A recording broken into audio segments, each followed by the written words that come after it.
Bapak Kiai Dr. Muhammad Ghazali MA, para alim ulama, para santri, adik-adik santri, hadirin hadirat rahimakumullah. Assalamualaikum warahmatullahi wabarakatuh.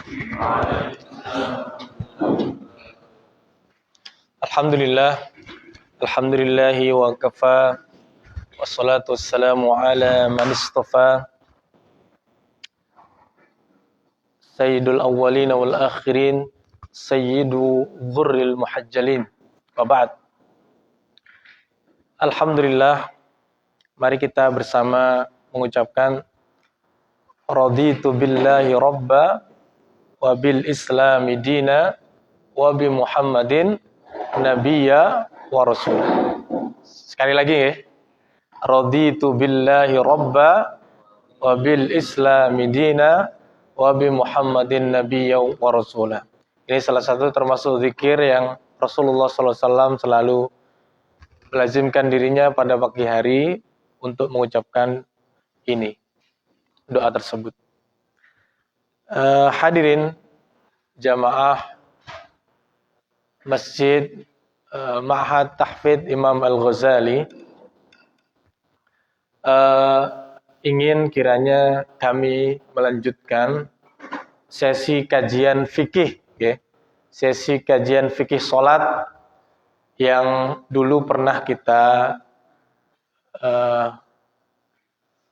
ajarkan atau kita belajar bersama dari bab yang pertama kali, ahamiyah, pentingnya sholat, definisi khusyuk, kemudian ada wajibat sholat, sunnah-sunnah sholat, masnunat sholat, apalagi mubahat, makruhat, mubtilat, bahkan yang sebelum terakhir kemarin sujud sahwi, akam sujud sahwi, perspektif mazhab itu.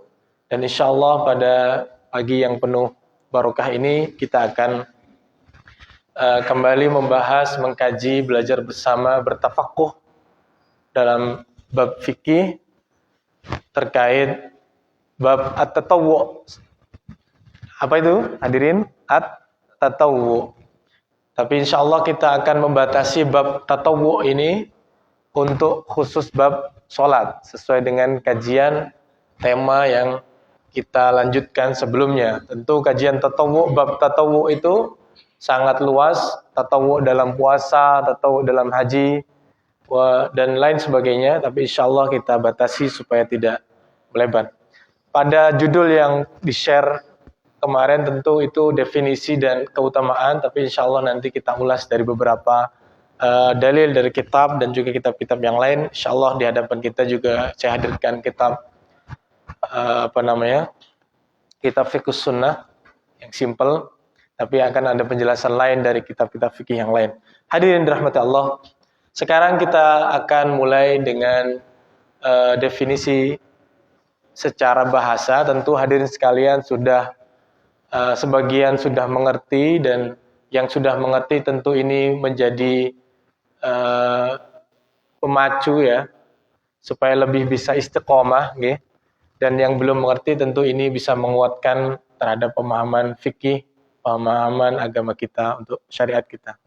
Hadirin dirahmati Allah, tatawwu secara bahasa itu disebut, ada yang mengartikan itu at-tanafful atau at-tabarru'. Tabarru' itu kalau jenengan bertabarru' artinya apa? Berbuat kebaikan atas landasan sukarela. Ngoten nggih? Leres mboten? Itu namanya tabarru'. Sebenarnya tatawwu. Kenapa itu dilandasi atas dasar sukarela? Jenengan itu mengerjakan perbuatan itu atas landasan karpe dewe, bukan karena aturan atau syariat. Bukan maksudnya bukan syariat, bukan karena paksaan gitu. Kalau wajib atau bahasa definisi yang lain itu nanti definisi, ini masih bahasa ya. Itu sesuatu yang tidak wajib, itu bahasanya at-tatawwu. Makanya secara bahasa bahasanya tabarru' atau an-nafl atau at-tanafful. Secara istilah syara', secara istilah fikih itu dikatakan, ada yang mengartikan at-taqarrub ilallah bima laisa bifardhin minal ibadat. Mendekatkan diri kepada Allah Subhanahu wa taala selain perkara-perkara wajib. Baik itu ibadah yang lain, mau sholat, mau puasa, mau haji, atau mau sedekah ya. Atau kalau infak itu kan wajib, kalau sedekah termasuk tatawwu atau baru. Hadirin rahmati Allah, tentu ini berlandaskan daripada firman Allah Subhanahu wa taala, banyak kita dengar dalam surat-surat yang lain termasuk surah Al-Baqarah 158, wa man tatawwa'a khairan fahuwa khairun lah. Ada juga wa man tatawwa'a khairan fahuwa syakirun alim. Gini apa dan? Artosipun apa? Dan barang siapa berbuat kebaikan atas landasan sukarela tanpa paksaan, maka itu baik buat dirinya. Baik buat dirinya, dan nanti di keistimewaan yang lain itu menimbulkan kecintaan dari Allah Subhanahu wa taala. Bahkan nanti dalam keistimewaannya yang kita ulas nanti itu bisa melengkapi wajib-wajib, perkara-perkara wajib yang masih kurang, sholat wajib, atau bisa menyebabkan suhbah atau murafaqatun Nabi sallallahu alaihi wasallam nanti di hari kiamat. Dengan apa itu? Dengan amalan-amalan tatawwu tadi. Tatawwu juga diistilahkan ulama atau di istilah Al-Qur'an juga disebutkan juga sebagai bentuk kebaikan atau kebajikan. Hadirin dirahmati Allah. Kita lanjut kepada sesi ini, saya kira semua sudah pahami ya.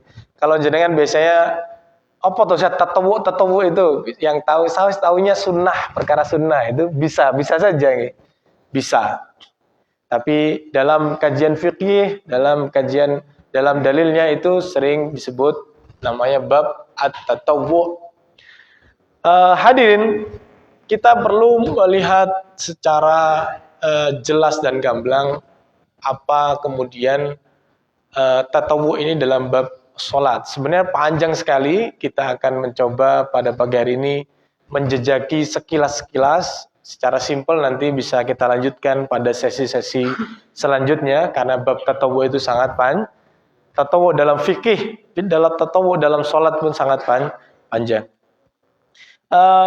Kenapa disyariatkan kepada umat ini perkara tatawwu tadi, hadirin rahmatullah? Napa kita napa ya? Nah, ini termasuk nanti jadi hikmahnya atau keutamaan-keutamaannya. Kenapa kita ini disyariatkan ibadah tatawwu? Gak cukup hanya wajib, ngoten nggih. Gak cukup kita sholat itu 5 waktu. Subuh, duhur, asar, maghrib, isya. Gak cukup itu. Kenapa itu disyariatkan kemudian sholat-sholat tatawwu? Itu salah satu daripada hikmah disyariatkannya adalah syariat tatawwu dalam kitab fiqh as-sunnah ini pertama kali ditulis adalah untuk apa? Liyakuna jabran lima asa ayyakuna qad waqa'a fil faraidi min naqsin. Artosipun apa? Supaya nanti bisa melengkapi salat-salat kita yang fardhah, salat 5 waktu tadi, kekurangan-kekurangan yang kita dapati saat kita melaksanakan sholat fardhah itu akan disempurnakan dengan sholat-sholat sunnah. Lah kalau kita ini pembahasan sekilas dasar itu, kalau kita bahas tatawwu, maka kita akan temui bahwa dalam perkara tatawwu itu dibagi juga menjadi dua. Tatawwu yang bersifat mutlak itu nggih, tatawwu secara istilah itu nggak ada ikatan, nggak ada sebab, nggak ada waktu. Ya, sholat sunnah, ngoten nggih, sholat sunnah. Itu bisa berapa rakaat, Ustaz? Terserah panjenengan. Bahkan dalam sebuah riwayat nanti akan saya bacakan. Ini simpelnya, kalau jenengan lupa rakaatnya sampai lupa itu udah satu rakaat salam boleh, atau langsung diakhiri dengan salam. Itu namanya sholat sunnah tatawwu mutlak. Napa? mutlak yang tidak diikat atau tidak disebabkan, tidak diikat dengan waktu atau dengan sebab. Kalau diikat dengan waktu, tentu ini nanti tatawu yang muqayyad. Napa? Yang bagian yang kedua, yaitu tatawu yang terikat dengan sebab dan waktu. Contoh waktu, kita nggak bisa dikatakan sholat rawatib gitu ya, yang sholat sunnah yang mengikuti kepada sholat-sholat wajib. Contoh qobliyah subuh, ya.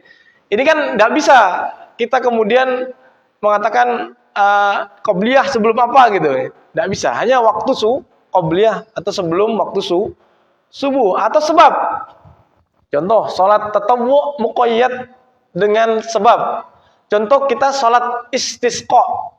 Itu sebabnya apa? Karena waktu itu paceklik, kata nggih, tidak ada hujan, kemudian sholatlah dia istisqa, seperti sholat jenengan sholat hajat, karena ada hajat yang ingin jenengan penuhi atau inginkan untuk dikabulkan oleh Allah Subhanahu wa taala, atau dengan sebab yang lain. Napa? Nah, ini kan perlu sharing ya. Apa kira-kira sholat yang dilandasi sebab atau illah? Nah, ini adik-adik santri ini apa? Sholat apa lagi? Sholat apa lagi? Sholat gerhana, ya? Betul ya? Itu sholat karena apa? Karena ada sebab. Karena munculnya gerhana. Baik. Ini sekedar muqaddimah untuk kita masuk kepada pembahasan-pembahasan yang lebih ini. Tadi pertama, syariat itu disyariatkannya sholat tatawwu itu melengkapi perkara-perkara wajib, sholat-sholat wajib, faraid, faridah yang wajib tadi yang kurang. Apakah kita yakin apa yang kita kerjakan pada sholat subuh, sholat duhur, asar itu sempurna? Tentu kan tidak. Gitu? Kurang khusyuk, kurang apa malih? Kurang apalagi kurang bacaannya kurang fasih, pemahaman terhadap ayatnya kurang, mungkin takbiratul ihramnya kurang tegak, rukuknya kurang lurus gitu. Apalagi yang sudah memasuki usia-usia senja, gitu, susah untuk ruku itu lurus, kata gitu, atau sujudnya atau gerakannya terlalu cepat yang kita pelajari sebelum-sebelumnya itu. Maka solusinya apa ya? Solusinya kita mengistiqomahkan diri, usikum wa iyaya wa nafsi, untuk mengerjakan sholat sunnah yang sudah mengerjakan supaya bisa istiqomah. Allahumma amin. Hadirin dirahmati Allah, hadisnya itu apa? Nah, ini saya cuplik beberapa hadis ya. Kalau saya sebutkan semua, kita baca kitab tentu waktunya sangat panjang. Kita modelnya itu berlandaskan kitab, tapi kita intisari ya. Dalam satu, saya bacakan satu yang dibawa oleh Abi Hurairah radhiyallahu anhu, anna Nabi sallallahu alaihi wasallam qala, bahwasanya Nabi Muhammad sallallahu alaihi wasallam bersabda, inna awwala ma yuhasabu an-nasu bihi yaumal qiyamah min a'malihim as-shalah. Bahwa manusia itu nanti ketika dihisab pertama kali itu apa? Amalannya salat. Yaqulu rabbuna li malaikatihi, Allah Subhanahu wa taala berkata kepada malaikat-malaikatnya, wa huwa a'lamu unduru. Malaikat diperintahkan Allah Subhanahu wa taala untuk melihat, unduru ila abdi. Lihatlah kepada salat-salatnya hambaku, kepada hambaku ini. Unduru ila abdi fi salati abdi atammaha am naqqasah. Mereka itu menyempurnakannya, hambaku itu menyempurnakannya atau ada kekurangan itu di dalam salatnya. Fa in kanat tamah, dan apabila salatnya itu sempurna, katabat lahu tamah, maka dicatat dengan ganjaran yang sempurna. Wa in kana intaqasa minha syai'an, dan apabila kurang daripada salat-salat wajibnya itu, faridahnya itu sesuatu, qala unduru hal li 'abdi min tatawwu. Kata Allah perintah kepada malaikatnya, kalau ada yang kurang tadi, coba lihat kepada salat hamba-hambaku itu, apakah mereka mengerjakan salat tatawwu atau salat sunnah. Lah kalau wajib tadi sudah, kalau lengkap alhamdulillah, kalau nggak lengkap maka lihat Pernah nggak dia ngajarkan tatawu? Makanya kita itu disuruh tepat waktu supaya kita diikuti oleh sholat-sholat rawatib. Itu yang mengikuti ya. Nanti sholat-sholat yang lain, tahajud, duha, itu kan terkait waktu. Yang hukumnya juga sunnah muakkadah, tahajud. Tadi saya lanjutkan tadi hadisnya. Wa in kana lahu tatawwu. Apakah ada tadi yang kata perintah Allah kepada malaikat tadi untuk mengecek sholat-sholat hambanya tadi? Dan apabila ada pada diri hamba itu dia pernah mengerjakan salat tatawwu, wa in kana lahu tatawwu qala atammu li 'abdi faridatahu min tatawwu'i. Maka sempurnakan salat fardhu tadi dengan yang kurang tadi dengan apa? Dengan salat-salat yang sunnah atau tatawwu tadi. Summa tu'khadul a'malu 'ala dzalik. Kemudian kemudian hisab itu dijalankan. Subhanallah. Coba kita sekarang tidak perlu kita bayangkan saja itu nanti akan menjadi amal timbangan kita nanti di akhirat kelak. Usikum wa iyaya wa nafsi. Tentu saya juga selalu semoga bisa istiqomah, jenengan juga semoga bisa istiqomah. Maka yang sekarang belum, cobalah punya amalan-amalan yang jenengan itu bisa amalkan untuk melengkapi wajib itu. Ngerti ya? Usikum wa kita lanjutkan. Hadirin dan rahmati Allah. Tadi itu termasuk salah satu hikmah disyariatkannya napa? Salat at-tatawwu. Dalam hadis yang lain dikatakan balaghaniya anna nabiyya sallallahu alaihi wasallam qala Malik, ini perkataan Imam Malik dalam kitab Muwatta. Qala istaqimu wa lan tuhsuh. Istiqomahlah kamu, jangan kemudian kamu menguranginya. Wa'lamu, dan ingatlah anna khaira a'malikum as-shalah, bahwa sebaik-baik amalan kamu nanti yang kita kerjakan di dunia ini salat. Bukan yang lain. Ngerti ya? Walan yuhafidha 'alal wudu'i illal mu'min. Dan tidak orang yang istiqomah kepada wudu kecuali orang mukmin. Kalau orang kafir mana wudu? Maka usikum wa ya, kembali saya ucapkan, jenengan itu kalau mau dapat kecintaan terlepas daripada niat-niat buruk, coba beristiqomah wudu juga itu. Napa? Istiqomah, batal wudu, kentut batal wudu, tapi berat. Tapi jangan kalau orang itu merasa dirinya suci terus, mau ngerjakan yang nggak baik itu kan susah. Gitu waktu itu. Ya kalau nggak bisa minimal sewaktu kalau dingin gitu, saya takut dingin atau apa, oke lah, tidak apa-apa. Tapi kalau sewaktu kita bisa, coba jangan praktekkan. Kalau tidak ada ceritanya orang yang punya dawamul wudu itu mau telinganya mendengarkan yang nggak baik, matanya melihat yang tidak baik, langkah kakinya tidak baik, itu kan mustahil. Orang wudu kemudian ke tempat-tempat maksiat itu, atau wudu dugem, itu kan ironis itu, atau sesuatu yang lain gitu. Mohon maaf, betul itu sesuatu gitu. Orang yang selalu dawamul wudu kemudian dia mengambil harta orang lain misalnya, itu kan tidak mungkin. Coba aja dengan supaya dijaga Allah, kita semuanya dijaga Allah, coba dawamul wudu kita terapkan juga hadis-hadis Nabi ini supaya menjadi cambukan buat kita, motivasi buat kita semuanya, bahwa nanti semoga kita juga istiqomah, bisa husnul khotimah, mati juga dalam keadaan yang suci dan dalam ketaatan kepada Allah Subhanahu wa taala. Saling mendoakan katanya ya. Hadirin dirahmati Allah. Tadi itu termasuk apa?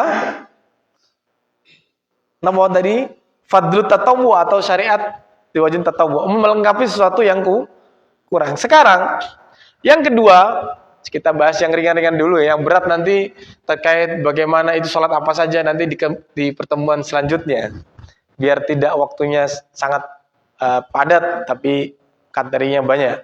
Yang kedua, tatawwu itu turfa'u bihi ad-darajat wa tuhattu al-khotoya. Napa nih artinya? perbuatan-perbuatan tatawwu, amalan-amalan tatawwu, salat sunnah tatawwu tadi itu bisa mengangkat derajat-derajat hambanya. Oke? Naik level jenengan gitu. Kalau orang itu diperintahkan, contoh gini. Siapa namamu? Haikal. Sapu ini dalam masjid. Disapu dia. Tapi kemudian dia nggak semua nyapu, ngepel, gitu. Menguti sampah-sampah, debu-debu itu nggak ada sama sekali. Kira-kira kan derajat dia ketika disuruh itu kan naik gitu, levelnya gitu. Itulah gambarannya atau logikanya, atau halaman-halaman ikut disapu itu, jadi bersih semua. Lah kalau seandainya apa yang disapu di masjid itu kurang bersih, kemudian tapi halamannya ikut disapu, kira-kira, oh apik gitu kerjaannya gitu, kan gitu ya? Gambaran penilaiannya kan gitu. Oh bagus ini Haikal ini, karena apa yang diperintahkan itu dikerjakan. Dalam masjid pasti kurang-kurang dikit berdu, tapi luarnya juga ikut disapu gitu. Nah ini yang dikatakan kemudian diangkatlah dia derajatnya oleh Allah Subhanahu wa taala dan diampuni, dihapus dosanya. Wa tuhattu al khotoya, itu dihapus dosa. Dasarnya apa? Hadis Sauban Maula Rasulullah sallallahu alaihi wasallam alin Nabi sallallahu alaihi wasallam annahu qala, bahwa Rasulullah sallallahu alaihi wasallam bersabda, "Alaika bikasratis sujud." Kamu itu monggo diperbanyak sujudnya. Fa innaka la tasjud lillahi sajdatan illa rafa'akallahu biha darajah. Karena apa? Karena seorang hamba itu kalau semakin banyak sujudnya, maka Allah akan angkat derajat hamba tersebut. Wa hatta anka biha khati'ah, dan perbuatan-perbuatan dosa kesalahan kita itu dikikis sedikit demi sedikit. Subhanallah. Inilah fadilah, termasuk kita itu memperbanyak sholat tatawwu. Di antara fadilah yang lain, hadirin dirahmati Allah, apa kira-kira? Kasratun nawafili min a'dhami asbabi dukhulil jannah bimurafaqatin Nabi sallallahu alaihi wasallam. Lah ini yang sungguh sangat mulia. Banyak mengerjakan perkara-perkara nawafil atau tatawwu itu termasuk salah satu sebab terbesar paling dominan untuk kemudian kita ini bisa dimasukkan Allah kepada surga. Impian kita semua. Dan selain itu murafaqatun Nabi. Sebenarnya kita tidak layak untuk mengatakan itu, tapi semua hadis mengatakan itu, maka itu supaya tujuannya adalah supaya hamba-hamba di dunia ini, muslimat ini selalu ingin nanti dibersamai Rasulullah SAW nanti di akhirat syaratnya apa? Kerjakan yang sunnah-sunnah itu supaya kecintaan. Kalau sunnah puasa ya, selain puasa Ramadan, tentu puasa Senin Kamis. Tapi kita belum masuk bab saum. Masih bab sholat. Maka ya sholat tahajud malam itu kan, kalau kita ini melihat, kalau mau menuruti nafsu, kalau bisa kita tidur itu sehari penuh. Tapi kalau sehari penuh 24 jam itu kan ya sakit juga badan. Ada juga orang yang tidak tidur malam penuh, akhirnya kan nggak baik juga buat kesehatan. Tapi kalau kita ikuti syariat Rasulullah SAW, syariat Islam itu tuh bukannya nggak tidur sama sekali, tapi kita mubadarah tidurnya setelah isya, nggak ada kerjaan yang lain, tidur sehingga jam 1:30, jam 3 bangun, kemudian bisa mengerjakan sunnah-sunnah atau tatawwu yang lain. Salat tahajud, salat apa. Dan afdhalus salat atau tatawwu itu salatul lail atau salat malam. Hadirin, ini tadi sudah berapa tadi? Fadilah 3. Banyak gitu. Banyak. Kita nyebutin keistimewaannya udah hampir pagi. Nanti belum yang lain. Ini masih muqaddimah. Ustaz, itu kapan materinya itu kalau muqaddimah terus? Coba yang keempat apa kira-kira? Yang keempat, shalatut tatawwu'i afdalu a'malin nawafilil badan ba'dal jihad. Nah ini analoginya atau kiasnya itu bahwa sholat tatawwu yang kita kerjakan itu termasuk yang paling afdol setelah jihad. Kalau jihad itu dulu, sekarang jihadnya apa? Tentu kita belajar agama itu termasuk jihad pada zaman ini. Kecuali nanti kita diserang, itu pemahaman jihad nanti akan dijelaskan oleh kiai kita Dr. Ghazali di sesi yang selanjutnya. Saya ini makomnya di bawah jauh untuk ngomong ini. Gitu. Kita kembali ke fikih lagi. Dalam arti bahwa salat tatawwu tadi apa tadi? Termasuk jihad badan. Karena tubuh kita ini buat apa kalau kita nggak ini? Salat sebelum subuh tadi aja itu 2 rakaat capek gitu kan. Ada yang ngomong gitu. Ada 2, mau jenengan tambah salat tahiyah, mau 2, mau tatawwu yang mutlak tadi, 2 terus itu atau 1 salam. Boleh aja itu. Nggak ada ini ya. Loh, capek kan gerakan-gerakan itu. Tapi gerakan itu kalau nanti bersaksi di akhirat, tangan kaki jenengan itu capek karena rakaat-rakaat yang jenengan kerjakan tatawwu tadi, bayangin. Apa bisa dihitung? Kan enggak bisa. Kalau hitung-hitungan itu. Gitu. Bikin sampai bagaimana caranya Allah Subhanahu wa taala itu menilai kita itu baik. Dengan apa? Dengan kita perbanyak perkara-perkara yang sunnah. Disuruh majikannya apa? Kerjakan yang lain. Tapi bukan yang menyelimpang. Kerjakan yang lain yang dianjurkan atau disyariatkan. Hadirin jamaah salat subuh rahimakumullah. Tadi sudah keistimewaan atau fadilah yang berapa tadi? 4 ya. Saya itu kalau hitung-hitungan sering lupa, kecuali yang lain. Kecuali yang lupa. Yang kelima, salatut tatawwu. Nah ini, hadirin rahmatullah. Dalam kitab ini juga saya akan compare antara kitab dan satu kitab dengan kitab yang lain. Di sini langsung disebutkan kalau dalam kitab ini disebutkan istihbab salati fil bait. Kalau salat tatawwu itu lebih dianjurkan di rumah jenengan.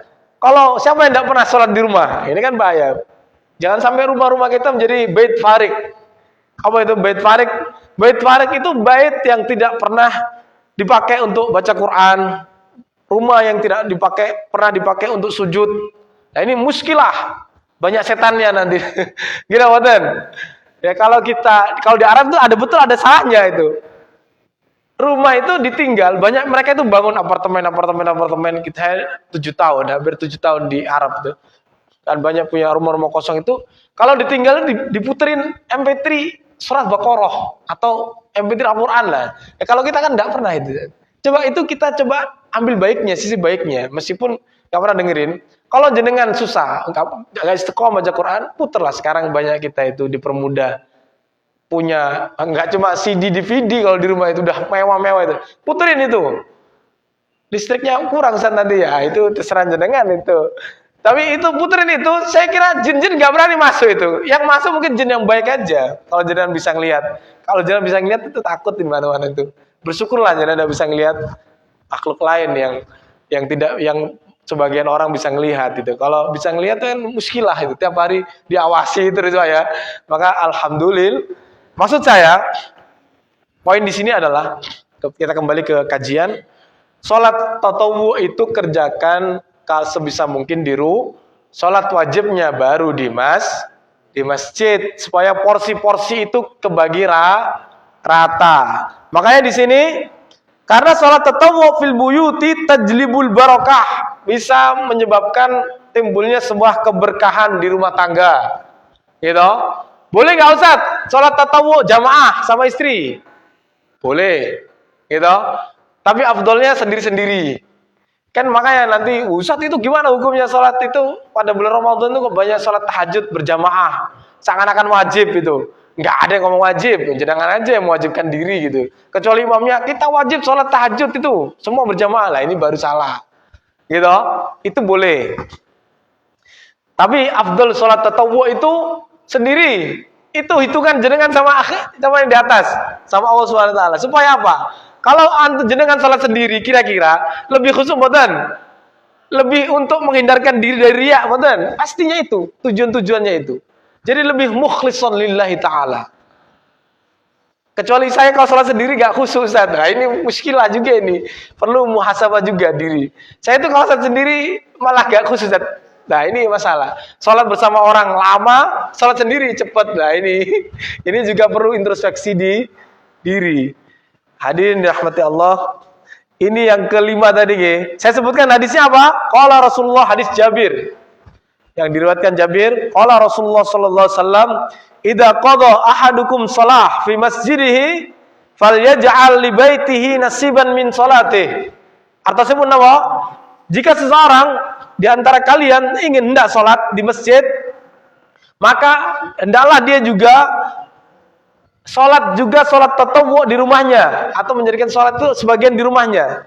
Fa innallaha ja'ila fi baitihi min sholati khairan. Karena Allah akan menjadikan sholat dia yang ditunaikan di rumahnya itu sebagai sebuah bentuk kebajikan-kebajikan dan juga bentuk untuk memicu barokah dalam rumah tangga. Kalau jenengan amalkan ini, insya Allah terang benerang. Karena ini syariat, bukan saya ngomong. Ini syariat. Lah kalau orang di rumah itu sumpek terus, jenengan tidak pernah sholat di rumah mungkin. Atau suaminya jarang sholat di rumah. Coba kalau sudut-sudut rumah itu jenengan pakai sujud, pojokan, belakang, yang penting nggak di kamar mandi. Ngerti nggih? Atau tempat-tempat kotor. Pakai itu, kamar, ruang tamu, pakai sujud. Penuh barokah. Nggak mungkin tiap-tiap dikit-dikit gelisah, dikit-dikit ini. Ini solusinya. Solusi daripada ya kalau di sudut-sudut jenengan nggak pernah pakai sholat, ya dipakai orang lain sholat, atau bukan orang lain, mungkin dipakai yang lain bersemayam gitu. Kamar jangan biarkan kosong, kamar kosong pakai sholat, gitu Pak. Nah ini kok lama-lama saja kok jadi kuropat, nah itu hal lain yang untuk. Hadirin dirahmati Allah, ini banyak sekali tapi makanan sudah disebar, ini tandanya sudah mendekati akhir. Padahal baru 5 fadilah itu. Makanya saya bilang di judul itu supaya ringan, dokter. Saya bilang definisi dan keutamaan. Belum, nanti kita insya Allah sambung ya. Kalau di jadwal Dr. Ghazali itu. Kalau nggak di jadwal ya enggak. Tapi kadang di jadwal saya enggak bisa. Gitu. Mohon maaf. Tapi insya Allah saya kalau ada waktu dan tidak ada yang lain, insya Allah saya bisa. Karena ini termasuk sedekah saya. Gitu. Sedekah kita untuk mengamalkan ilmu, ini adalah sesuatu yang paling mulia buat saya sendiri. Insya Allah Ta'ala. Semoga tidak diikuti riya dan yang lain sebagainya. Saya kira ini sudah apa tadi? Kelima. Dilanjutin buat ini. Satu lagi ya. Bapak Ibu, satu lagi apa? Sudah. Kalau kopi dari sebarin biasanya sudah kerucuk-kerucuk ini. Karena namanya kultum ini udah lebih setengah jam. Satu lagi ya. Sebelum kita nanti kita lanjut di sesi yang di hari yang lain. Yang keenam adalah tatawwu tadi, yajlibu mahabbatullah li abdi. Tadi kan sudah saya utarakan di awal. Bahwa perkara-perkara sunnah tatawwu itu bisa menimbulkan kecintaan Allah Subhanahu wa taala kepada hambanya. Jenengan kalau tahu hadis qudsi itu kan dibaca berkali-kali itu, bahwa termasuk kecintaan Allah itu adanya ma'iyatullah bersama hambanya. Di hadis qudsi itu ya, maka Allah jadikan mata penglihatannya itu dibersamai Allah. Kakinya melangkah dibersamai Allah. Tangannya orang sampai ngutil-ngutil gitu ya. Kakinya tidak jalankan kepada maksiat. Itu setelah hamba mengerjakan wajib, diikuti sunnah. Maka Allah akan membersamai hambanya itu, ma'iyatullah bersama hamba tersebut, sehingga perbuatannya selalu terkontrol oleh Allah Subhanahu wa ta'ala. Ini hadisnya tidak perlu saya baca karena jenengan sudah hafal. Hadis tetusi tadi, innallaha ta'ala man adali waliyan, itu ya, sampai akhir. Hadirin yang dirahmati Allah, ini saya kira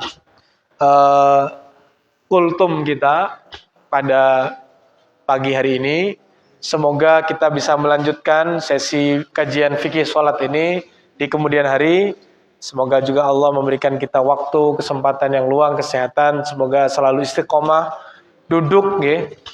Kapan lagi kita ini bisa bersenda gurau, bertamattu majelis ilmu, kecuali di dunia ini. Kalau jangan tamattu, nanti pengen saya nanti tamattu atau bersenda-senda di majelis ilmu itu di akhirat aja, jadi sudah beda urusan, ya. Maka kalau kita ini bisa menggiring diri kita untuk berbahagia dalam majelis-majelis ilmu, atau dibahasakan dengan Riyadul Jannah nggih.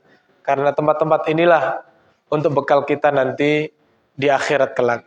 Semoga kita semua diberikan Allah istiqomah dalam bertafakuh dalam agama kita, mendalami agama kita, dan semoga kita selalu istiqomah bisa mengerjakan perkara-perkara tatawwu khususnya sholat, sehingga nanti kita bisa memperberat amalan kita, bisa menutupi kekurangan-kekurangan kita dalam perkara wajib. Insya Allah akan kita lanjutkan dalam sesi selanjutnya. Barakallahu fikum. Saya tidak buka termin pertanyaan, atau kalau ada pertanyaan bisa ditanyakan di forum resmi ini atau tidak resmi. Saya kira tidak ada karena sudah ada kopi. Insya Allah nanti di sesi selanjutnya ya, sangat banyak sekali. Nanti supaya kita detail tahu mana yang tadi Ustadz bilang mutlak muqayyad itu, sebabkan waktu itu apa saja dan bagaimana caranya. Nanti kita kaji buku ini lengkap. Mungkin masih ada 10 atau 15 sesi atau 12 sesi di perkara tatawu ini. Jazakumullah khairan. Adik-adik ini sangat senang saya kira itu. Tadi saya datang itu sudah datang di masjid. Masya Allah. Semoga menjadi penerus umat ya. Doakan kiai kita ini semoga selalu juga istiqomah, diberikan kekuatan, kesehatan, dan semua yang hadir di sini. Akhirul kalam. Assalamualaikum warahmatullahi wabarakatuh.